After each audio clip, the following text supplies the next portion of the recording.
In the late 1980s, the US state of Virginia was struck by a cruel killer. He was so prolific, so horrible, so extreme. We're not dealing with an ordinary killer. His violent campaign spreading terror. If you're not feeling safe where you are, then just nail your window shut. This place was like scared to death. The murders were slow and sadistic. The strangulation, tightening it, releasing it, reviving or doing it again and again and again. But what drove these heinous crimes? What is sadistically important is that he is in total control over the victim. He was a bad guy. Was the twisted perpetrator born to kill?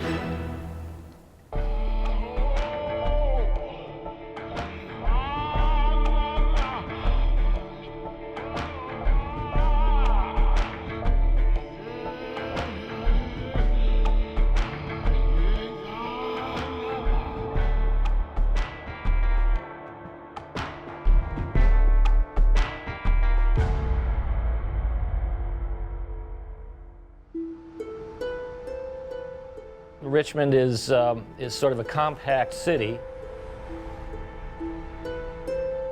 There's a healthy mix of people who are well off and people who are not. In the mid-1980s, the affluent areas of Virginia's capital were far removed from its more troubled neighborhoods. Richmond was sort of a sleepy southern town. Any crime you heard of was gang crime, tucked away someplace in the city that, you just didn't think anybody but the bad guys went to. One seemingly safe haven was the peaceful district of Southside. The homes are old, they're large, made out of brick, and so it's a nice place. But during September 1987, Richmond detective Ray Williams received a call that would shatter this suburban serenity. 10 o'clock in the morning on a Saturday, we had a DOA, unusual DOA, strangulation.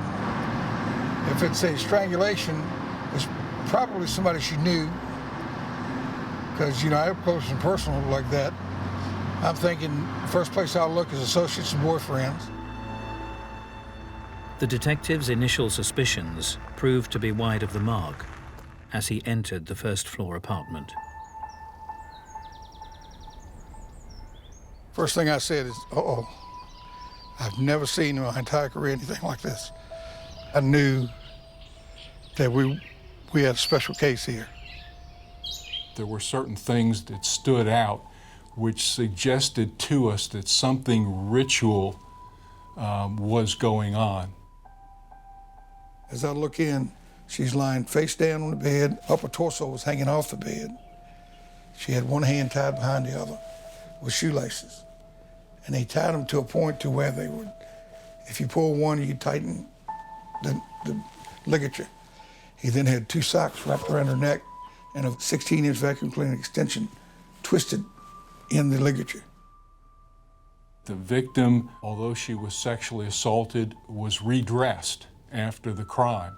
There was a large deposit of pure, uncontaminated seminal fluid, which could have only come from masturbation. The victim of the horrific attack was 35-year-old magazine accounts clerk, Debbie Davis. Debbie was my bookkeeper. She lived alone. She'd been married briefly and divorced. Warm smile, very engaging, very friendly. Ray Williams and Glenn Williams came to my door. They were here to tell me that she'd been murdered the night before. I think I just nearly fainted. I never could imagine anything that could happen to a friend of mine. This sweet woman didn't have an enemy in the world. Faced with a seemingly motiveless murder, investigators attempted to piece together the killer's movements. Of course, we do the walk around, we check behind the bushes, we check all under here. The intruder's entry point soon became apparent. Then we noticed the kitchen window had a rocking chair below it. Now he balanced that rocking chair right here, cut the screen, and crawled right in that window. It told me one thing. It told me it would be somebody very agile, somebody very strong. You can see, you know, I'm standing here, and the rocking chair is probably, the seat of the rocking chair is no higher than where that vent is. So look how high he's got to be strong enough to lift himself up and then get in that window. And I'm saying, this guy's got to be a hell of an athlete to be strong enough to do that. And we feel like when he gained entry, he was there waiting for her to come home. The perpetrator would use his time to prepare for the attack. He used materials that were on the scene. He didn't bring things with him. And the killer's use of the homemade tourniquet was chillingly sadistic. And he raped her and choked her, and then she would come to and he would choke her again, and he repeated this process a number of times. It was particularly brutal. As the details became known, when we found out exactly how he did kill her, it was really awful. It was really terrible. He did awful things. He tortured her.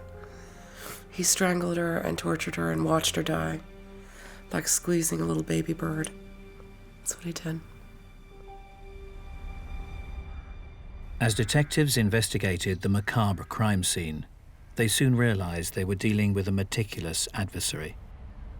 When I get my reports back from forensics, there's no hair, no fibers, no physical evidence, no nothing. No witnesses, nobody talking about it. The police didn't have any immediate idea how the killer might be related to the victim. Usually they can figure that out fairly quickly. In this case, they clearly didn't. You know, this guy's awfully bold to go in and do the things he did to her with people in the apartments next door. Yet nobody heard anything. The Southside residents were shocked by the brutal slaying, but the silent killer was already planning to terrorize their neighborhood again.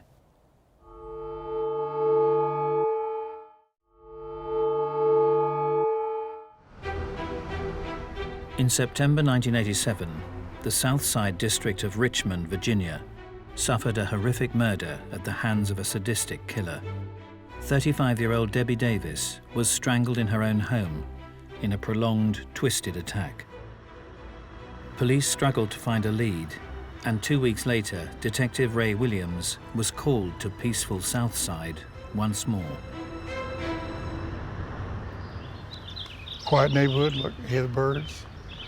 It's middle class, nice homes, very low in crime, including burglaries. Very seldom you get a street robbery.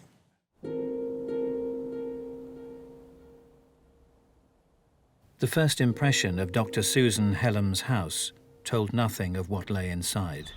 No evidence of forced entry in the front. Walk in, go back to the kitchen. Didn't see anything disturbed. Police were acting on a gruesome discovery made by the doctor's husband on his return home after a late night at work. Went upstairs, the bed was messed up, the sheets were all in disarray, and I could see the louvered doors on the closet that were open. And as I look over, I could see her hip and legs outside the closet. Dr. Susan Helms, a neurosurgeon at the Medical College of Virginia, was found. She was, in addition to sexually assaulted identical to Debbie Davis, she was savagely beaten. We're not dealing with an ordinary killer. Actually, we're dealing with a very unique personality.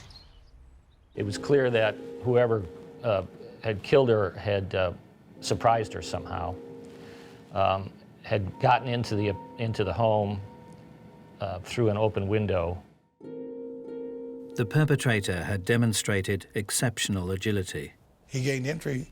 He climbed up a fence on the second floor and cut the screen and climbed in there. I think he's probably hiding in the closet when she gets home. He lets her take her earrings off, lets her take her watch off, lays it on the table. I think that's when he attacked her. One of the most brutal murders I've ever seen. As with the killing of Debbie Davis 2 weeks earlier, the intruder had meticulously covered his tracks. Nothing was left, not a fingerprint, not a hair, nothing that could be used to identify the perpetrator of the crimes. The only thing that was left were seminal secretions. Investigators were also horrified to discover the sadistic use of a homemade tourniquet. The florid petechiae in her eye caused the medical examiner to suggest that the strangulation of her might have taken up to 20 minutes or more. It was a situation of tightening it to cause her to suffocate, releasing it, reviving her, doing it again and again and again. What is sadistically important is that he is in total control over the victim, and having her die slowly and having her suffer and having her know that he is in complete control of her life is arousing to him. And so he's going to try to prolong her agony as much as he possibly can in order to satisfy himself. The unique sadistic traits displayed in both the Southside killings brought police to a chilling conclusion. We knew at that point in time that something was going on. The rituals, the alteration of the crime scene were identical in both scenes, so we knew we were looking for one person. I said, it's the same son of a bitch killed Debbie Davis, killed her. And I mean, this city went into a panic.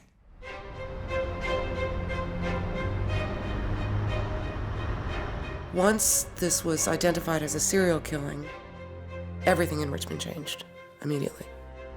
You could walk through Forest Hill Avenue, every light over there was lit.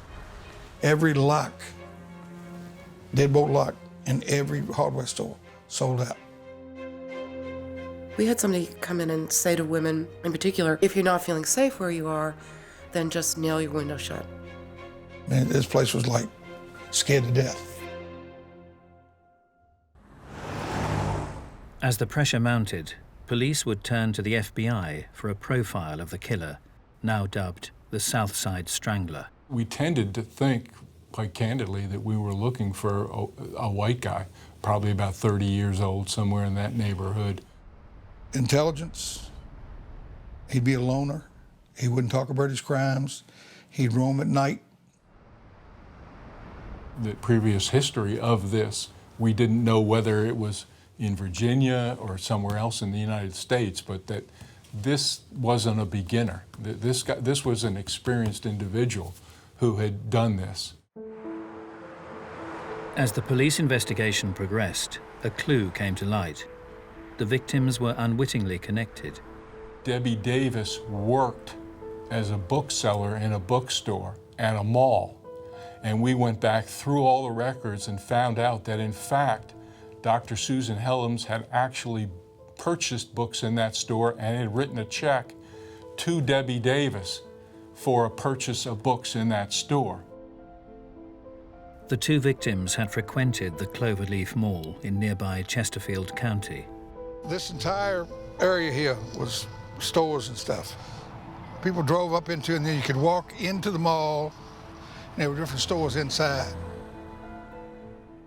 The popular hangout was often bustling with shoppers, but amongst the crowds, a solitary figure would go unnoticed. 25-year-old Timothy Spencer wasn't known to many of the locals. He was over 100 miles away from his hometown of Arlington, Virginia, a quiet suburb of Washington, D.C. Arlington is pretty much, they call it a bedroom community. It's more residential than anything. It has its areas that are more dangerous than others, obviously. It's typical of any close-in suburban area of a major metropolitan city. Born in 1962, Timothy Spencer was raised in the Green Valley district of town. There's little small dead-end cul-de-sacs that run up all down through here. I would describe it as a lower income neighborhood. However, it has areas where there's very hard-working people lived here for years and years. His mother and his father were both, had some college, they had jobs. They were divorced at some point. Spencer's mother juggled a busy life, bringing up her children as a single parent. My mom is the best mom in the world. She provided everything. She spent time with us. We had meals at the table. So we were pretty much a structured family. As the older sibling, Timothy would naturally look out for his younger brother. It was Christmas, and I got an orange bike with the training wheels on it. So we go out on the street, and he was like, hey, first thing we gotta do, we gotta take these training wheels off. And for about 5 hours, we just rode around, and he was behind me with his hand on the seat, just guiding me. And it's funny because I ran right into a car, boom! And he said, you can't be looking back at me, you gotta keep your eyes on the road, and just a whole spiel. So he was definitely, a loving brother. Although quiet, Spencer stood out in the neighborhood. He was gorgeous, man. My brother was dynamite gorgeous. I used to be with him and people scream because he looked so good. Hazel eyes. That's what made him unique. They changed like the weather. He was always quiet around everybody, but when he and I were together, it was, we would talk like brothers and laugh and, tell each other things, and that's my big brother, man. A person who becomes singled out because they're very attractive or they're very unique in a way that people respond to and treat as if they're quite special, especially if they're already narcissistic, they will believe that they should be accorded certain treatment, and when they don't get it, they could get angry. Spencer increasingly struggled to conform. His behaviour drastically deteriorated during his school years. He was a poor student. He was difficult. He may have been intelligent enough, but did very little in school. At some point when he was, I think, about 12 years of age, he was urinating, he was defecating in the public area in the school.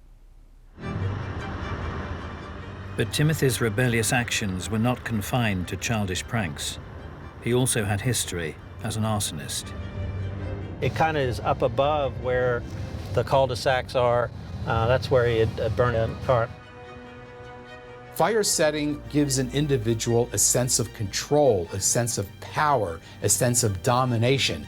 Because with a match, you could burn down a building, you could put a car on fire, and this type of powerful control is stimulating for some of these individuals. 13 years later, Richmond's Southside was reeling from 2 sadistic strangulation murders.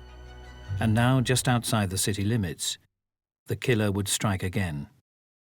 Diane Cho, she was a young girl, 15 as I recall, and she lived in Chesterfield County. The teenager was a diligent student with her sights set on medical school.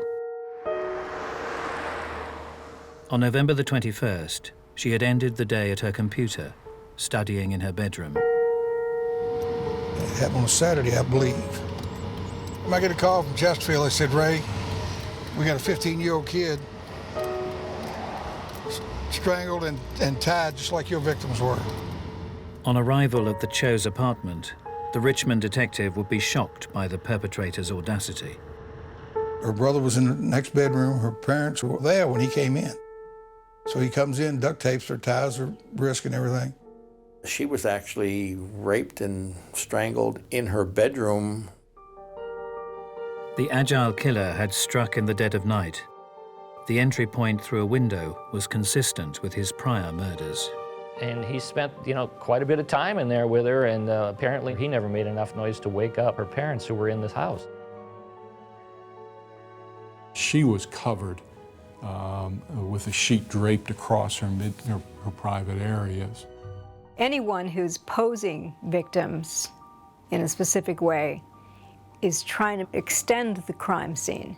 They want something to radiate out from their crimes in a way that will make them feel powerful again, just thinking about it. Previous cases had led FBI profilers to suggest that the perpetrator was statistically more likely to be white. But a discovery at the crime scene suggested otherwise. He left one hair inside, rolled up. It was rolled up in a bed sheet. So they collected that, and all they could tell us was it's consistent with being Negroid hair. But as detectives set to work on this long-awaited lead, they were unaware that the killer was about to strike again.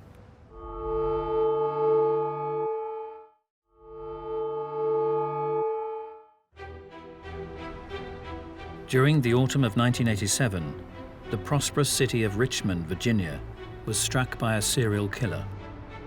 The Southside Strangler had thrown the state capital into turmoil, with the sadistic killing of 3 women. Little evidence other than seminal fluids had been left at the crime scenes, although investigators would establish a link between the victims. All had frequented the popular Cloverleaf Mall. Diane Cho lives less than a mile from here. Debbie Davis worked here at a bookstore, and Susan Helms shopped here often. And the Cloverleaf Mall was still a popular hangout for 25-year-old Timothy Spencer. The pensive loner had plenty to reflect on as he seemingly watched the world go by. He had been in trouble of various kinds since he was about 9 years of age. He got into crime early and stayed in it. Travis Spencer recalls how his older brother's behaviour deteriorated on the streets of his hometown of Arlington. It was several guys that pretty much terrorized the neighborhood, and he just happened to be one of them. Now, if thieving was a sport, he would have been number 1. If you told me he stole your hubcaps, I would believe that. If you would have told me he stole your eyebrows, I would believe that. My only previous experience with him was the burglary from when he was a juvenile. All I remember is that I had to get his mother's permission to get his fingerprints. Because I thought that I had to do that as well to be accepted. I had a friend of mine, we go in the store, we had stolen some candy. That guy jumps around the corner and says, "Stop, thieves!" So the police came, the officer put us in the back. We get to my house. My mom came to the door and saw it was me, and her whole face changed, like, no. And when my brother got home, I'm like, yeah, this is our bonding moment. And he looked at me with the seriousness in his eyes and said, you know, don't ever steal. You know, don't be like me. Be better than me. As Timothy Spencer approached his 20s, his escalating career of crime would lead to severe consequences. The eventual burglary that he went to prison for was not too far from here. We're in the South Arlington, the border with the city of Alexandria. I break into a house, and the cops caught him inside. That's why he got his time. He was serving time for B&E. The jail part, now that right there, that was the part of me growing up. I used to cry all the time when I used to go see him because, you know, I couldn't understand why he was behind there. And as I got older, I understood right from wrong. And if you do wrong, that's where you go. Once you go to prison, it's only 2 things that can happen. Either you're gonna do better or you're gonna turn to the dark side. Spencer would be released in September 1987, having served 3 years in prison. He was placed in a halfway house 100 miles away from Arlington, in the Southside district of Richmond. His apartment was the one upstairs on the left-hand side. It's a transitional house for nonviolent offenders. If they're nonviolent, they bring them right after serving a certain amount of time to acclimate them back into society. As Spencer settled into his new surroundings, he would keep the staff and residents firmly at arm's length. He was a loner. He didn't talk to anybody, didn't have any friends. But when he ate near the end of the table, would not engage in conversation. If he watched TV, he'd sit on the other side of the room. However, Spencer did cultivate a relationship with a female member of staff. Servicing her car opened up opportunities for the reclusive resident. The only person he talked to was a woman whose car he used to work on so he could drive. Spencer would cruise the local neighborhood and visit the Cloverleaf Mall in nearby Chesterfield County, supposedly returning in daylight hours. Normally on a halfway house, you're let go to go out and work, and you have to come back in at night. You're not allowed to go out overnight. But Spencer wasn't playing by the rules. They're supposed to be supervised, checked in, checked out, but was not run well at all. Timothy Spencer continued to roam the streets at will.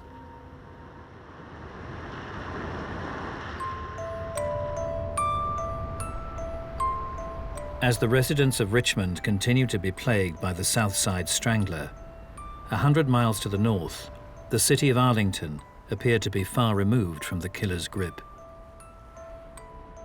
We're in a section of South Arlington, a very nice, quiet community. It's very close to Washington. I believe actually that Richard Nixon lived there at one time before he became president. Very, very pleasant and very convenient place to live, and very little crime. As the end of November approached, the local community was preparing for Thanksgiving weekend. One such resident was publications editor Susan Tucker. Susan was a young professional, kind of slight of build that was a little quiet and pretty much kept to herself, and didn't have a bad bone in her to bear any ill will towards anybody. She was home alone because her husband was on a business trip.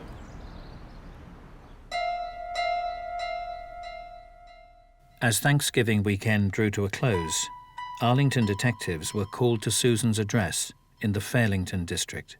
My partner, Joe Horgus, and I, we were both off duty when we got the call. On the outside, it was pointed out to me where it was suspected the point of entry, which was like a basement window. Underneath these metal balconies, there'd be a small window that's used to ventilate a laundry room or a basement area. Things were ransacked. You come up the steps. Right at the bottom of the steps was a purse that was scattered. The contents of it were strewn around. As the detectives headed to the first floor, they were faced with a scene they would never forget. Susan Tucker was lying nude on the bed with her hands tied behind her back, and there was a rope going from her hands and feet to her neck. She died from strangulation by ligature. Miss Tucker's body was not found for a number of days, so obviously that's going to add to the unpleasantness of the scene. Terrible, terrible scene. What I remember as much as anything was the horrible smell in the house. The sordid scene would reveal another twisted element to the attack. There was an unusually large amount of semen outside on this blanket or whatever it was. The thought was that as he was killing her, he was probably masturbating. The gruesome murder bore no witnesses, but the sadistic nature of the strangulation prompted investigators to look to the past. Because there were so few homicides in Arlington, and very, very few of that type, as soon as they saw the way the body was with the ropes, they immediately thought of a homicide that had taken place 3 years earlier of Carolyn Hamm. A local man was serving time for Caroline's murder, but with the similarities between the attacks difficult to ignore, detectives were now beginning to question whether the right man had been convicted. Carolyn Hamm was found with a rope going from her neck up over a pipe down to the bumper of a car. She was tied with her hands behind her back. Investigators also recalled a string of unsolved sexual attacks that had featured similar sadistic traits displayed in the murders of Carolyn Hamm and Susan Tucker. I knew that there was a rapist who was working the area, breaking into apartments. They called him the black masked rapist. He was so prolific. He was in a home with his ropes, waiting for a woman to come home. Had to be one of the scariest things imaginable. I called the FBI profile unit. They agreed that the odds are that this black rapist is my murderer. And they gave me some vital information that when the first girl was raped, the perpetrator took her from one area and took her to another area. There's a real good chance that the suspect lived in that area because he would have taken her to somewhere where he was comfortable. The reason they're within a comfort zone is because they're trying to do this in a way that they won't get caught. They know the streets, they know, the patrol cars, they know various things about the buildings that they might be entering and the person they've been following or the person who seems to be vulnerable. So there'll be kind of a buffer area around their immediate home or business. As Arlington detectives focused their efforts, potential suspects were whittled down. There was someone that had been bothering me 5 or 6 years earlier who was doing burglaries. All of a sudden, I remembered Timmy, and then Timmy Spencer came. The 25-year-old career criminal had been brought up in the Green Valley area of Arlington. His family home was located just a short distance from the site of the first rape in 1983. Detectives also established that the 25-year-old Arlington man had recently been released from prison. So we called up the parole office, and that's where we found out that he was actually in a halfway house in Richmond. And then, of course, we became involved with Arlington, and we started to piece all this together. We met with Detective Ray Williams. It would soon become apparent that Spencer could have been responsible for far more than the succession of rapes and murder of Carolyn Hamm. Arlington and Richmond detectives discovered shocking similarities between the more recent murders in the two districts. The movements of Timothy Spencer were also impossible to ignore. Got the sign-out sheets from Halfway House. Every time he was signed out, coordinated with every murder. Not only did he sign out for every one of the murders down in Richmond, but he requested and received a furlough or whatever it is to come to Arlington for Thanksgiving, the weekend that Susan Tucker was killed. As detectives delved into Spencer's history, they would discover a disturbing pattern of behavior. The big circumstance that came to mind during the FBI's profile was the arson. Every indicator shows that he went through a transition of escalation. He started as breaking into homes, and then he would break in and he would defecate and so forth and so on. And he gradually grew. There were many where he broke into one house and then took things and went next door and waited for a woman to come home. Often somebody who becomes a sexual offender starts with sexual burglary because it's like an experiment to see if they can, what they can get away with.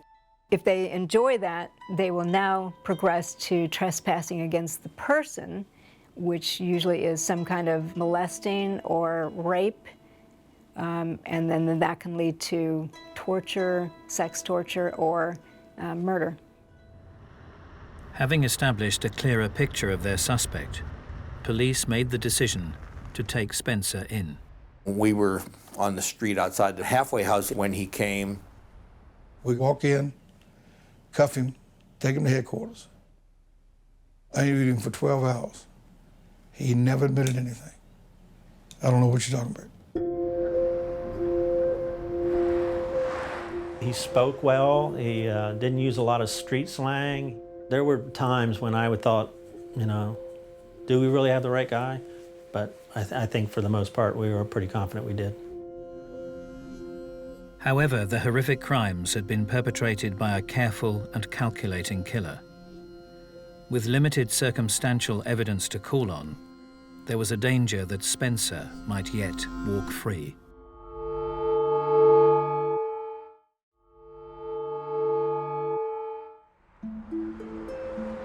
Following a series of sadistic sexual murders in Virginia, Arlington and Richmond police had combined forces to arrest Timothy Spencer at a halfway house. The detective's case was based on circumstantial evidence, but recent advances in forensic science would offer them an unprecedented opportunity. As far as I can tell, it goes down in U.S. history. We were the first DNA murder case. Although police were dealing with a meticulous adversary, they were hoping to match Spencer's blood sample with deposits of semen found at the crime scenes. We immediately arrested him, we got his DNA, we checked it, and of course everybody was holding their breath until, oh, when is the sample going to come back? Back then, it took several weeks. You know, we would sit around and wait. If there wasn't a match, then it wasn't Timothy Spencer. And to be honest, we were all going to have egg on our faces. But it matched. It matched to the crime in Arlington. It matched to 2 of the 3 crimes in Richmond. So we had 3 cases with DNA evidence. Forget about who it was. We knew who it was. It was then, how do we convince the jury? Police continued to build their case. They had observed Spencer's movements at the Cloverleaf Mall, a location that had been frequented by 3 of the victims. Sat in the middle of the mall for hours, watching the women, just looking at them. We'd just sit there and watch them walk by. Never bought a thing. Like a chameleon, he just blended in, didn't cause any problems. He obviously was very meticulous in picking out his targets. Once he picked one, he would walk behind her and watch stores she went into. We were able to produce some evidence that showed that this may be the location where he would pick these individuals out. Between July 1988 and June 1989, Spencer would face charges for the rapes and murders of 4 women in Arlington and Richmond. Although implicated in the murder of Carolyn Hamm and the series of Arlington rapes, prosecutors decided to try him on only the most recent murders.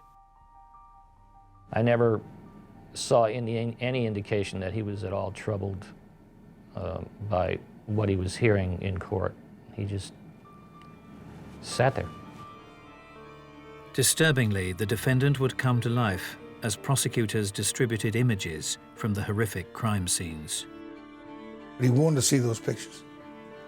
I mean, he was actually, defense tables here and the jury boxes here. He's actually leaning over, looking at every picture. Timothy Spencer was so bad, there was no way in the world that even as opposed to the death penalty as I was going to take a chance on him ever getting out on the street again. He was a bad guy. Spencer was found guilty of the murders of Richmond residents Debbie Davis, Susan Helms, and Diane Cho, and of Arlington resident Susan Tucker. The man previously convicted of Carolyn Hamm's murder would be pardoned and released. As Spencer was placed on death row, the question remained: how had this serial burglar and rapist ended up as the most sadistic of killers? That was the hardest part of the whole situation. Like I said, you told me something about some stealing,